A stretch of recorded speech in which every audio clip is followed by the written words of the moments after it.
Nous le savons, la situation à Stalingrad, au Jardin des Halles, s'est fortement dégradée ces derniers mois. Elle est devenue insoutenable. Les riverains sont excédés et se sentent abandonnés. Les usagers de drogue sont quant à eux très abîmés et se trouvent dans une situation d'extrême précarité. Les violences récentes à Stalingrad révèlent l'urgence absolue qu'il y a à mettre en place des solutions pérennes.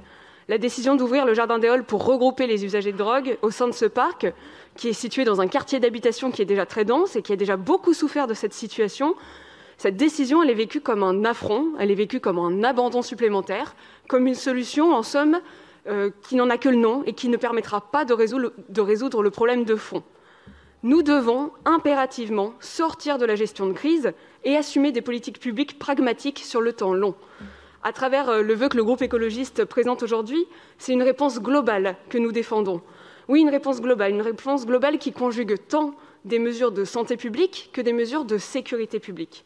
Augmentation des moyens pour lutter contre les trafics, augmentation des patrouilles de police nationale à pied, dans nos quartiers, renforcement du nombre de maraudes psychiatriques et des équipes de médiation psychosociale, augmentation des places d'hébergement pérennes et aussi création et ouverture simultanée de plusieurs structures de soins et d'espaces de consommation et de repos à taille humaine dans les arrondissements concernés, 18e, 19e, centre, avec la pleine association des habitants.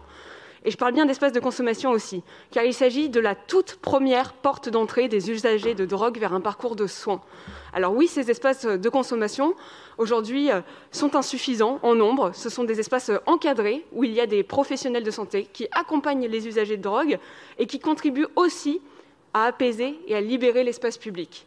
Alors simplement, aucun arrondissement ne peut à lui seul aujourd'hui assumer ces dispositifs. Et aucune des réponses à elle seule ne suffira. Il est aujourd'hui grand temps de sortir des postures, de conjuguer le volet sécuritaire et le volet de santé publique et de faire preuve de courage politique. Je vous remercie. Merci.